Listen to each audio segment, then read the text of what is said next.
Hi, my name is Dave from California. My question is, do we have the option to turn down monetary aid for those that need it more? AMAC?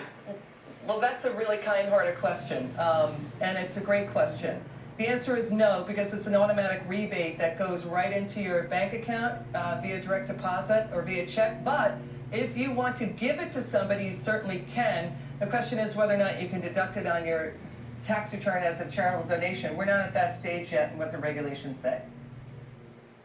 All right, next question. This is from John W. And he says, I am self-employed with no employees. I have an essential brick and mortar business that has had no sales for a week and a half now. I've read the self-employed can now file for unemployment benefits. Is this true? Yes, it is true. For the first time, self-employed workers can get jobless benefits. Also, those who work in what's called the gig economy can now get these unemployment benefits, meaning Uber and Lyft drivers and independent contractors.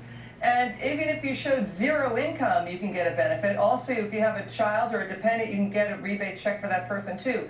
Harris, here's the issue though. This has never been done before for these types of workers. So there is difficulties depending on the state that these workers are in, because those systems are not yet in place. There's still a lot of confusion. So financial experts advise just go in there quickly and file for it, just to make sure that your paperwork is in once those systems are up and running. All right, real quickly, let's get to Teresa S. Hello, and thank you for taking my question. She starts. Let's watch.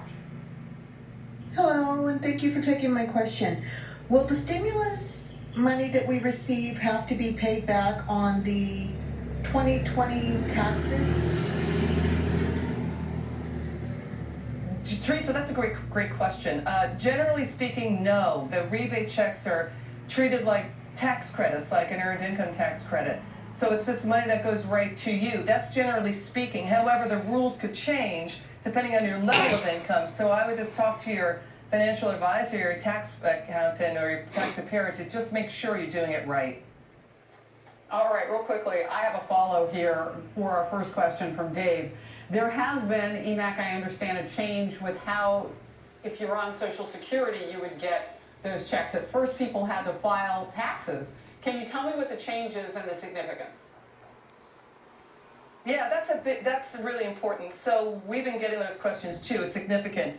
So if you're a Social Security beneficiary, you can get these rebate checks because the Treasury Department is now saying they have your Social Security number. So they could easily transmit the rebate check right into your bank account or via just a paper check cut to you, because they already have your Social Security number. So even if you do not file a tax return, if you are a Social Security beneficiary, yes, you will get this check. Yeah, it was confusing because people were saying, look, we don't file taxes in this category. What do we do, and how do we do that by Friday? By tomorrow, as they start to kick this whole thing off. Elizabeth McDonald from the Fox Business Network, thank you so very much for being